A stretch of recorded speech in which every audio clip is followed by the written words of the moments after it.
All right, guys, here we go. Welcome to the trap, the business trap. We have our guest here who I'm going to tell you who it is in a second. I'm Carlos M. This is Carlos D, co-founders of Tropical Juice Bar. And we have Albert. Albert, he's the man. Albert, he's a friend of ours. He has his own real estate brokerage, which is, right? Well, we are part of Luis Sanchez Real Estate. Okay. But we're a subdivision of Luis Sanchez Real Estate. In the process of getting the broker's license. So, possibly we might be going off, but, Luis is a great guy. Yeah, I like Luis. Fantastic guy. Hopefully he's watching this. Luis, kudos to you, man. You've done great. You're a very big inspiration to a lot of people, and thank you for opening doors, always giving us advice. That's what we need, right? We need more people like that in our community, and that's the reason why we're doing this. That's the reason why we're doing the business trap, because we want to influence others to explore their potential and to guide them to go in the direction that is right, to avoid some of the traps that we have fell in and climbed out and learned from. So, Albert, thank you so much for joining us today. What can you tell us about you, about your company, where you're at right now? What is it, a service? What is it that you do? Sure. Well, first of all, thank you guys for, I'm honored to be on the business trap. Thank you. Super excited about this. A little bit about me and our business. I started in real estate, and I got licensed in 2018, November. We closed our first deal in 2019, March. Okay. So we've been doing real estate for roughly about 3 years, me and my wife. Prior to that, we were in the credit repair and restoration world. It was a firm in Newark. And we actually worked together for about 5 years at being like W-2 employees. So what's super interesting is that I was her director and she was a manager, right? I was a sales director, she was a sales manager. This is in the credit repair company. Yeah. So a lot of the times people ask me, hey, what's the key of working with your spouse? And we've been working together for years now, right? There's a lot of compromise and definitive boundaries, right? Right. But we have core values in our relationship. We have core values in our business, and we live by them because those are kind of like the boundaries that we do have, as well as why we started doing what we're doing, why we started our relationship, et cetera. So we got that from being into like the corporate industry that it's about culture. So I'm big on culture. Right. I'm big on culture. I'm big on, because it works and it's real. It's authentic. Yeah.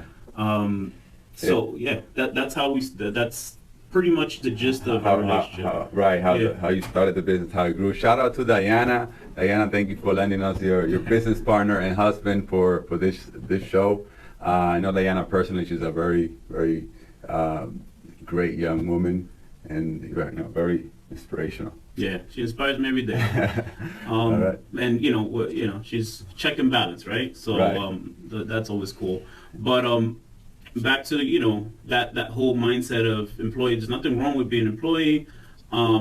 Just we decided to take our own path, right?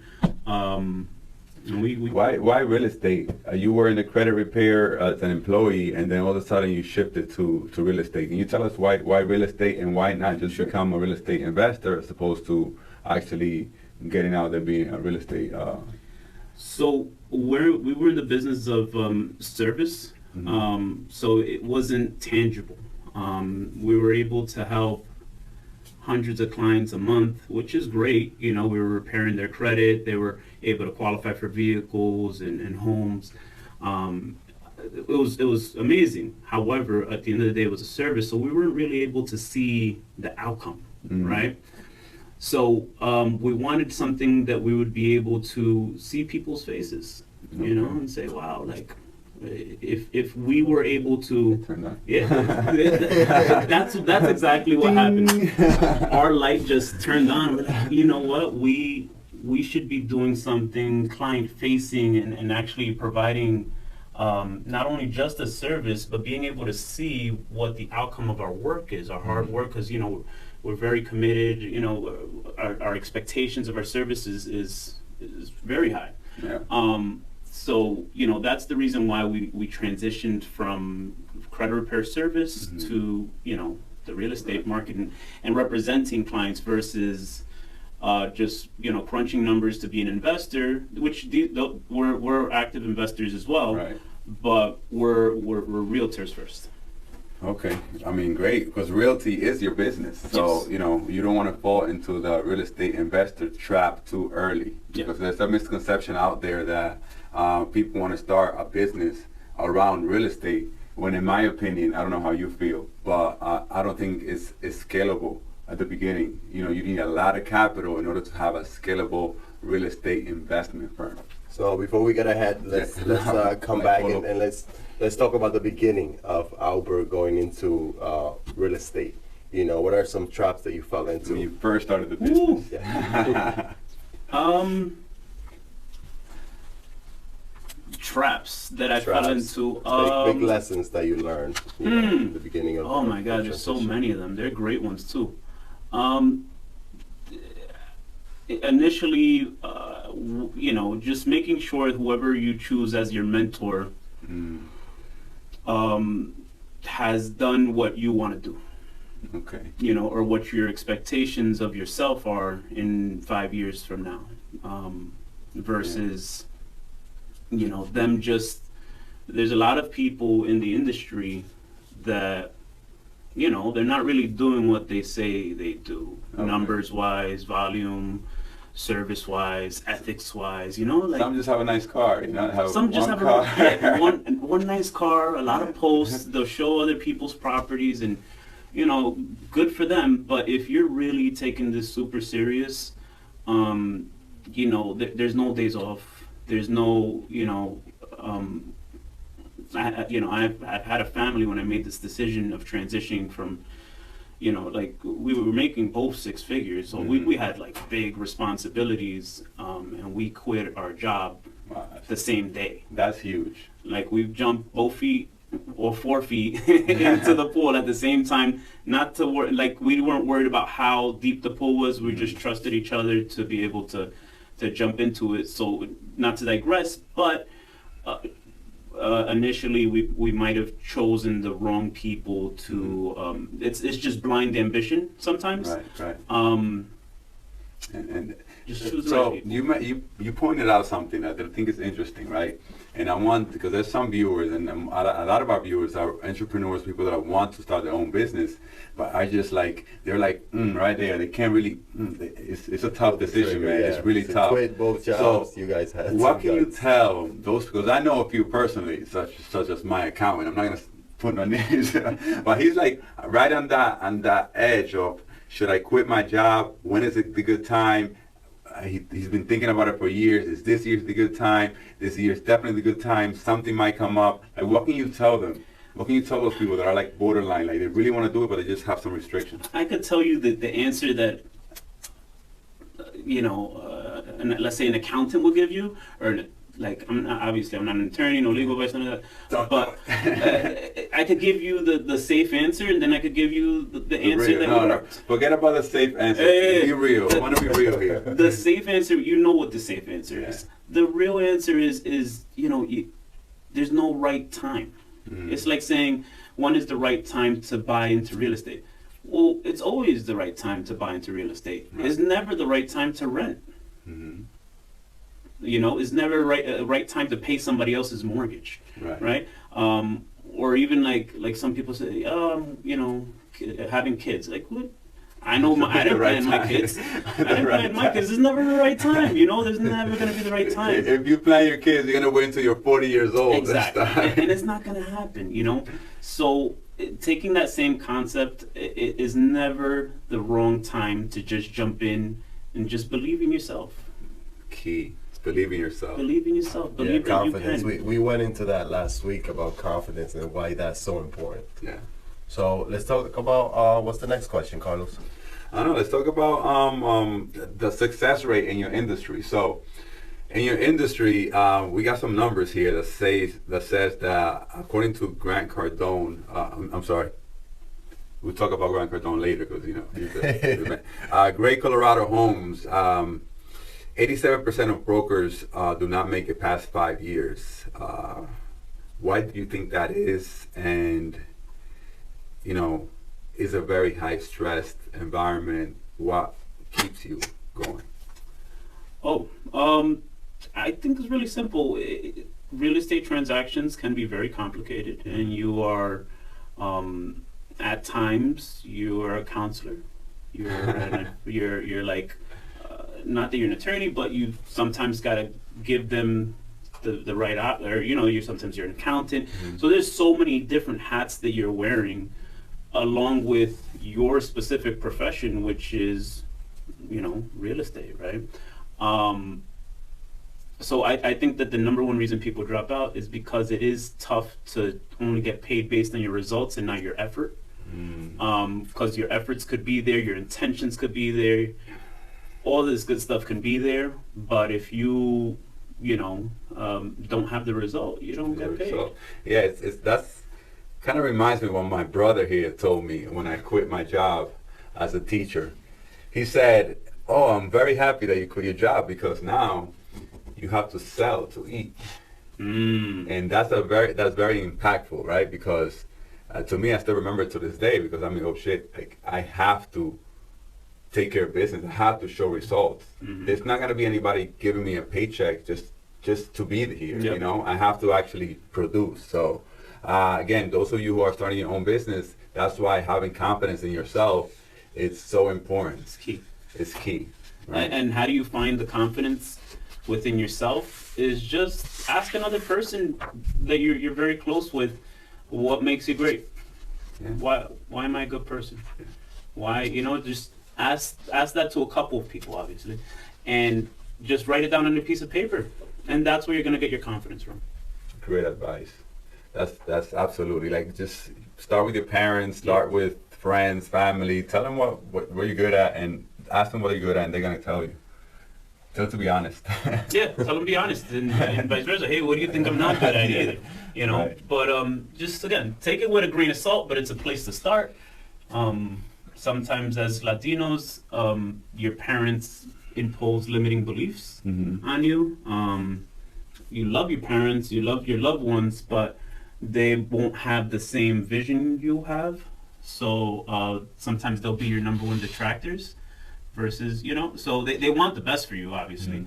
But they've never done it, and it's a little bit scary for them, and they're imposing their own limiting beliefs on you. Right. So therefore, just don't allow it to influence you. Know who you are, know what you want, and it's got to be exciting. Yeah, it's got to be exciting. Your goals need to be exciting. You can't feel like you are working every day if you're working on something that you decided to. Because when we start our own business, we're actually deciding to do this ourselves. It's not like you go out there and get a job and they tell you what to do. Yeah. So pick something that excites you, because I think that's one of the traps that young entrepreneurs fall in. They see an opportunity and they think that that's the only opportunity that there is. And even though they're not 100% like excited about this, let me try it. I think it's good money. Don't think about the money. What's your opinion? What's your perception about money and wanting to go after the big cash out? Really, money comes when you're just doing the right behavior. Yeah. You're doing the right behavior, and behavior means, not just, what you're doing, but who you're around, But, people that are expecting these home runs, those are the ones that don't make it in real estate. There you go. I guess that goes back to... You heard it. If you're in real estate, stop going for that home run. Yeah, like seriously have a genuine interest in just seeing a happy family in that house. Okay. And that's where you're going to make the most money, because you're going to crave more of that. And that's your payoff. It's irrelevant if there's a comma or how many commas there is in that paycheck.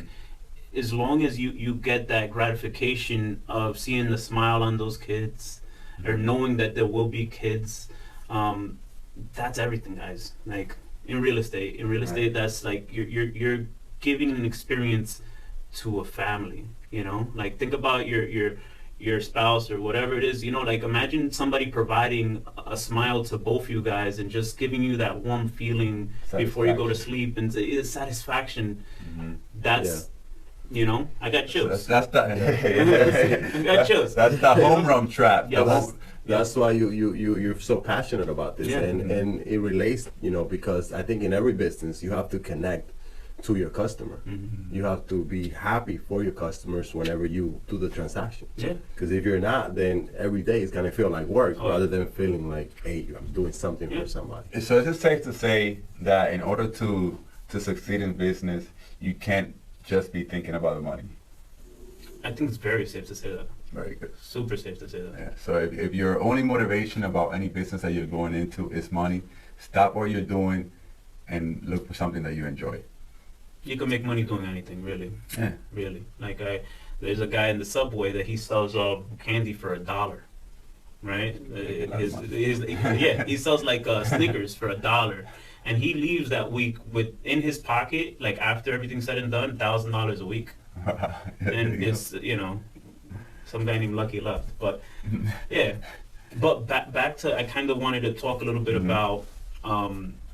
There's this thing that Jim Carrey says, that you can fail at what you don't like to do. So why not fail, or potentially fail, at what you might like to do? You know, like his father, he has this great story. It's on YouTube. I don't know the name of it specifically, but he had a 9-to-5 job that he really didn't like. He hated it, right? And he ended up getting fired after like 10 years or something like that of being an employee, right? He hated it though, you know, versus, you know, Jim Carrey's father really wanted to be a comedian, you know? That's why he's a comedian. Yeah, well, yeah. So, you know, but he will, you know, he unfortunately passed away before he can even expand that option. So, you know, that was his main thing, is like, hey, you could fail at something you hate. So why not, you know, even though it's safe, that's usually the reason why people do that is because it's safe. But you're still failing. The result is the same. At the end, how safe it is if he got fired after 10 In my opinion, it's actually more dangerous to have a W-2 job versus, or not even about W-2, but to do something you're not passionate about. It's actually more dangerous than it would be to, you know, start your own thing. Start your own venture. Yeah. Of course. Yeah, go after what you do want. Yeah. Awesome. So, Albert, so we like to put our guests a little bit on the spot here. So if with your permission, and if you could allow us to expand a little bit on your personal goals and your future plans, and kind of see and point out if you have any traps that you're currently in right now. Is that okay with you? Yeah. All right. Yeah. You ready? Go for it. All right. So, tell us about where Albert is going to be in the next 5 years. Maybe Florida. Well, maybe, actually. Oh, well, it's up to you. You remember, So, you're the master of your destiny. So It's all written down. I do have a year vision board and a 5-year vision board, Okay. but we're currently on year 2 of our 5-year vision board. But I wrote out a $10 million check that needs to be cashed in 2024. Okay. You know, same thing. All right. Jim Carrey, he wrote the same thing when he did Dumb and Dumber. He wrote a $10 million check. I was like, why don't we do that? We could do that. You know, like write out a $10 million check, and we're gonna cash it out at 5 years from now. So that's there. That's our big BHAG. And yes, I know it's money related, but it's more. It's inspirational too, you know. Like it's like, all right. It's a trackable goal. I think that's It is. you know. It is. You need to have something that you could track. A lot of people have goals, but their goals, there's no way of tracking them. When you put a number to something, it's Specific, measurable. Yep. All right. So let's talk about what needs to happen for that to be realized. Yeah. Yeah. So really, are we on pace? I would say we are. But I always believe in not limiting your potential based off of a number. We drew out what we needed to do back then, and we had, like, if you take a look at our whiteboard that we had back then, I still have like pictures of it. nothing that we put on that board actually ended up happening. It was bigger and better things ended up happening. So I think that the trap that we fell into there was potentially just thinking that you know the how, right? And you don't know the how. You don't know what opportunities are going to come across you. You just don't. You know. I think the most important thing is knowing the what, right? What is your goal, and the who has achieved that goal, and not so much the how. The how comes organically. Yeah, that's true. If you're working, it'll come. Yeah. So let's talk about the who then. What's the who? Who do you need to meet? I've gone to a lot of Grant Card, like Grant. Well, I know you guys were talking about him earlier, but in 2011, me, Jared, Cardone, Elaine, all of them, we went to like this seminar in Cancun. And we played pool together. We sat down. We spoke, and you know, he was just that. He is the person that kind of told me, look, who's done what you want to do in your industry, you know, and he kind of is the one that really inspired me to like start really looking for that who. So I think that's the most important part. The most important part is to find the who and the what, and how can I be of service to the who. You know, how can I bring value to that person's life? How can I help? You know, what can I do to make their life easier? You know, ride their hip for a little bit, you know, and see how they flow, see how they move, and emulate that, you know. So that short time that we spent together, it was like a weekend or something like that. I was just really seeing how he would talk, who he would talk to. I'd be all up in his business, you know, like who's he talking to now, and you know, like what level of activity, his action, and just enthusiasm that he had. How that person behaves, acts, move, what's the swag. Yeah, you know, I would ask him like, dude, what time do you wake up in the morning? It's what time do you wake up? What do you do when you wake up? You know, why do you do when you wake up? You know, so these are all things that ask a lot of questions. You know, and true successful people want to give back. That's another trap. There's a trap that a lot of people have, again, limited belief, but is that they're afraid of asking people that have made it in the whatever industry they're interested in, because they feel that that person is too big, that person might not give them the answer, they don't have time. Listen, anybody could ask me any question, hit me up on Instagram, send me an email, give me a call if you got my number. I will respond. I will talk to you. I would advise you based on my opinion, based on my experience. We want to give back. And it's part of the reason why we're doing this podcast is because we want to make sure that we're helping, we're giving back to the community. So back to the $10 million check. You're 3 years in, man.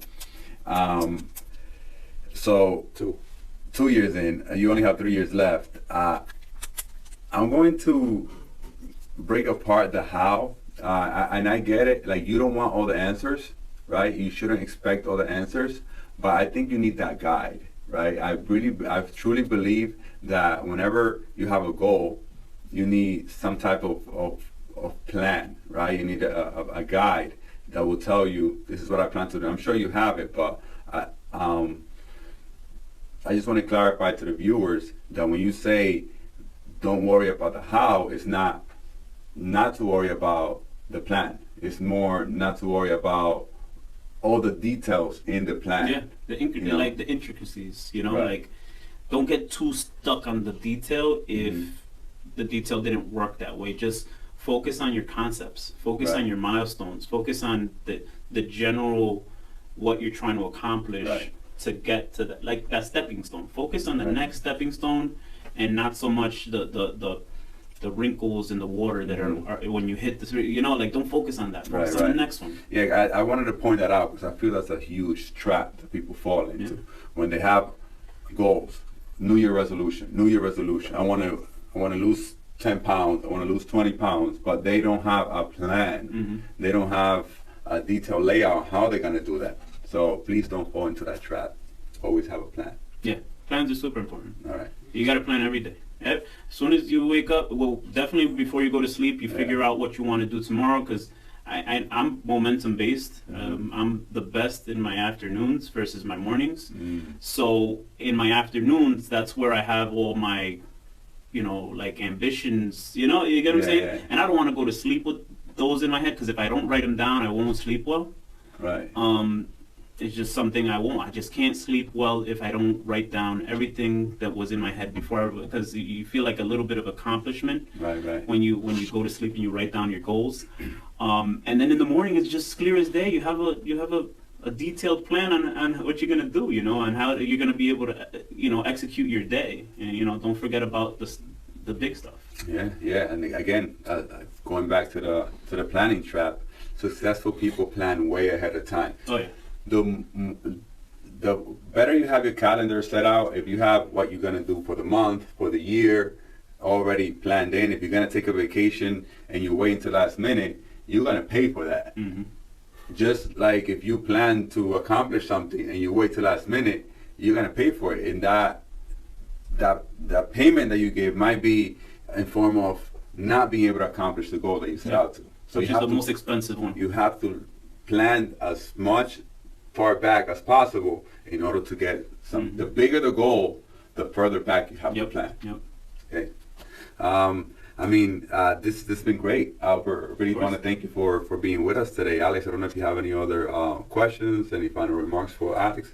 I just want to just to clear up some of the traps or opportunities for our viewers that might be interested in a business in real estate. What can you tell them that are summarize the traps that you went through, and also, if someone wants to buy a house, where could they contact you? Yeah, of course. No, of course, super important. If somebody's trying to start in the real estate business, there's so many facets you could get into it. You could be an appraiser, a home inspector. It's endless possibilities on how you can get involved with real estate depending on what your goal is. But if you want to be, let's say, a real estate agent, what my advice would be to you is join a team. Sometimes you have brokerages that offer 100% commission, which sounds super appealing. But what's 100% of one or two deals? It's not too much. Versus you joining a team and you're doing volume and you're closing 4, 5, 6 deals a month. It's different. Also you have that guidance, you have that constant accountability, and again you that's how you stop the attrition. Sometimes there's a high fallout of real estate agents, and it's because of that. There's a lack of guidance, and it's really easy to not wake up and go show a house. It's really easy to not meet a client. It's really easy. They're really easy to do, and they're really easy not to do. And that's the problem. That they're really easy to do either or things, and really success is in the details. Those little things is what makes you successful as a real estate agent or business owner. And just the little things they build up. So yeah, if you want to be a real estate agent, I highly suggest you join a team, interview a couple of brokerages. You can interview with us. You can interview. There's a lot of great brokerages out there, but don't fall into the trap of 100% commission, because you'll be discouraged. It sounds too good to be true. That trap, especially at the beginning. That's a business trap. What will you go for? It's like what you said, the high payout. Yeah. Guys, rule of thumb, and don't fall into this trap in business. If it sounds too good to be true, it's too good to be true. Always. There's always a catch somewhere. I think that's a general rule. Yeah. Just don't. Your gut. Follow your gut. If your gut says it looks a little fishy or sounds a little bit too easy, there's nothing easy about the real estate industry. There's nothing easy about being a business owner. There's nothing easy about anything in general, right? There's nothing easy about being mediocre. Being mediocre is tough. How do you be? But that's I guess a whole nother podcast. Right. But that's tough. So yeah, I think with being a real estate agent, that would be my number one, advice. how do they contact you? How do we get in touch with Albert? Yeah. Okay. So And his team. you could reach out to us. You could do Instagram ad_sold it. That would be Instagram, Facebook, pretty much any social media that's our name. Or you could just reach out to us. My phone number is 973-424-3022. Oh, the ladies out there. Sorry, Diane. I'm sorry. That's the business phone number. Well, that's Diana's number. So, There you hey, go. All right, guys. Albert, thank you very much, man. You've been Thank you for great. having me. Thank you. It's great having you. We got to definitely bring you back in the show. You know, there's a lot of traps that you pointed out that, you know, we wish we could cover everything. Guys, stay tuned. Thank you so much for joining us today. Again, if you have any questions, we're going to put Albert's information down below on the YouTube. And till next time. See you guys in the next one.